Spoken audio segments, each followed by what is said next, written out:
Hello. So recently I had gone to Mount Fuji on this trip to climb it along with my friends. And although the trip started out quite innocently, it didn't take long for it to take an interesting turn. The journey began on a Saturday, and first I had to get from Osaka to Tokyo. In order to do this, I traveled by the Shinkansen or the bullet train. Small town. Okay, so I'm getting ready to board my bullet train. It'll be here in another 3 minutes, I guess. The Japanese bullet train is a very convenient way to travel between major cities in Japan. And over here, yeah, let's take a look at the inside of a coach. I mean, nothing out of the ordinary.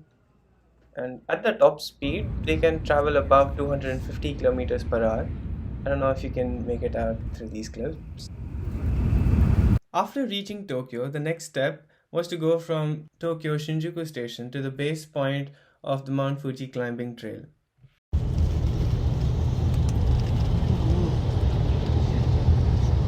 So now we've arrived at the Fuji base camp. Yeah, it's kind of really raining all around it. Well, time to climb. Okay, before we get into the climbing part of the video, I just wanted to give some background info. So Mount Fuji is snow-capped for most of the year, and climbers are actually prohibited from climbing it for most of the year, except for this period of a couple of months between July and September where you can climb it. There are four trails to climb Mount Fuji, and one of the popular ones, and that's used by a lot of beginners, is the Yoshida Trail, the one which we were going to use. And it begins at the Fuji Subaru Line 5th station, which is at a height of around 2300 meters, and the goal is to reach the 10th station, which is at a height of 3700 meters. Now, we'd heard that on an average it takes around 6 to 7 hours in order to climb up to the 10th station, and that sometimes on the top it can get crowded because there are a lot of people who are waiting to see the sunrise. So, here was our plan: start ascending at around 6 p.m., reach the top by around 2 a.m., and hang around a little, watch the sunrise, and then start descending by around maybe 5 a.m. No sleep. All in all, just an exhausting trip, and we could just catch up on sleep when we got back down. Ideally, you would want to rest somewhere along the way, which is why you have these hut kind of things along the way where you can spend the night. But unfortunately, they were fully booked weeks in advance. Now, finally, before we start climbing, there are a few things that we require, like the climbing gear, the jacket, a headlight, and all these things you can rent at the fifth station. And once we had gotten our rental gear, we're finally starting on the Yoshida trail with Divyansh, Nisha, Santa, and me. And this is Divyansh. I'm sorry. The climbing route mostly varied between two kinds of tracks. There was one track which was gravelly like this,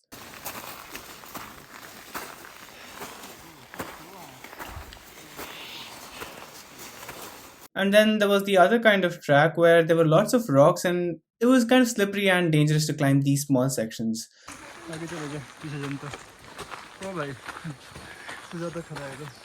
For the first hour or so until we reached the sixth station, the hike was really enjoyable. There was like just a slight drizzle and the water was just refreshing to your face, and you were just in general chilling, clicking pictures, playing songs, having fun. But soon it got darker and it also started raining heavily. And it kept on raining. We were climbing for like an hour or two, more than that, and it never stopped raining heavily. And after a point, you can even see the huts, okay? You can see the huts where people are comfortably staying inside, enjoying the shelter and stuff. But you can't go inside.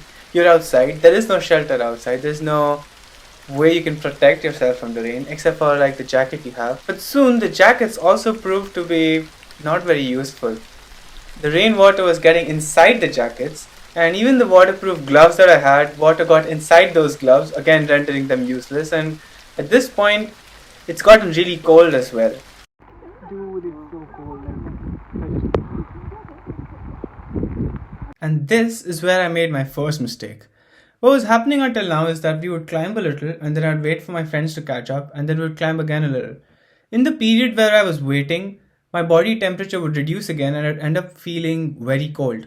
So what I decided to do was I told my friends that, hey, you know what? I'm just gonna climb up ahead and let's just meet together again on the top of the mountain. First mistake. It's really cold, so as and when I keep climbing, I also come across like these shops where I would buy soup or hot water and just pour it all over my hands because I just didn't want to get frostbite or anything of the sort. Anywho, with fog, cold winds, and rain, I somehow trudged along and managed to reach until the ninth station. Here's where I made the second mistake. I kind of thought I had the option to go back from the ninth station and just call it a day, but from what I had read, I think there was like a hut or a shelter of some kind on the 10th station, and I really didn't want to go back. I mean, would it really be that I came so far and I climbed until the ninth station, and only when there was the last 200 meters remaining would I really just give up and go back? Well, I did not. I went up to the 10th station, and then here's what happened. And okay, yay, I reached the top. This is like the first picture I took after I reached the top.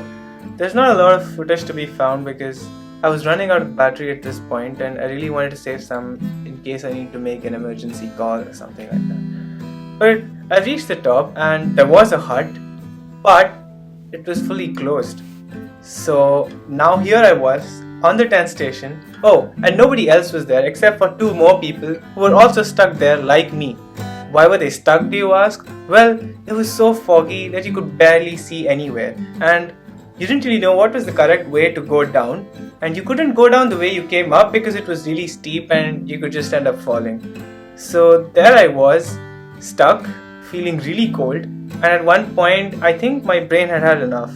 I had severely overestimated my ability to tolerate the cold, and my brain couldn't take it anymore. At one point I just wanted to, roll over and give myself unto nature and let it decide my fate. But I don't know how. Somehow there was some part of me that just did not want to give up, and you know what? I decided I can't really make out what the correct way to go down is, but I'm gonna try a path that looks like it, and so I decided to go down it. And at one point, it's really foggy, I can't see, and I make a turn, what I think is supposed to lead down, but it's not actually a turn.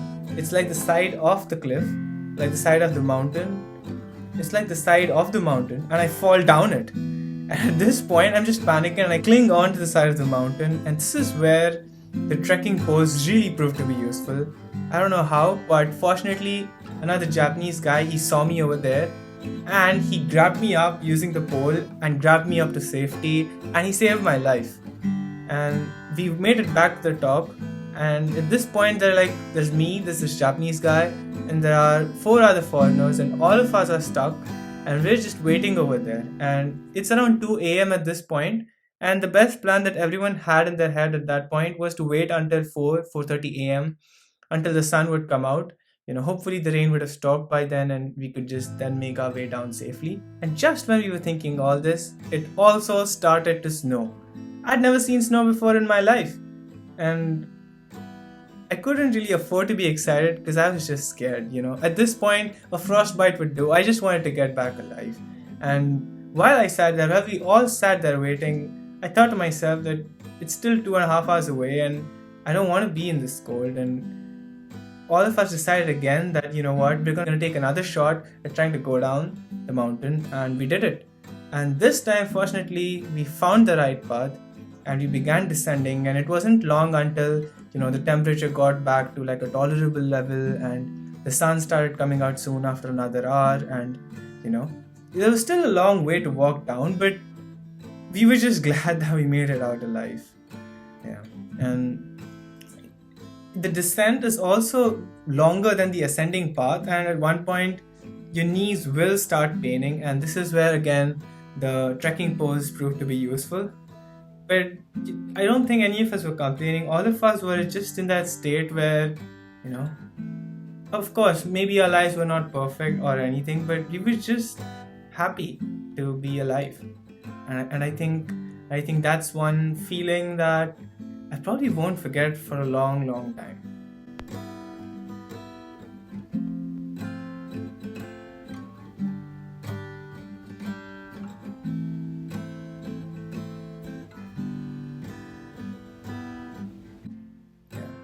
Oh, and finally I came down, and what happened to my friends, you ask? Turns out they took the sensible decision and they decided to go back after reaching the 8th station. We managed to reach the 5th station again the next day at around 9 a.m. Yes, and here's a picture of Mount Fuji where you can see that the tops have a little bit of snow now. And then, yeah, for the rest of the trip, we had some food served to us by this cute little robot.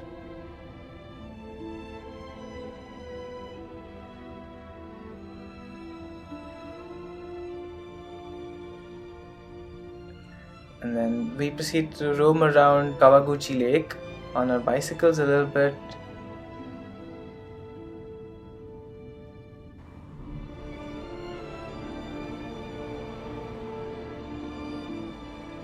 Played some Jenga.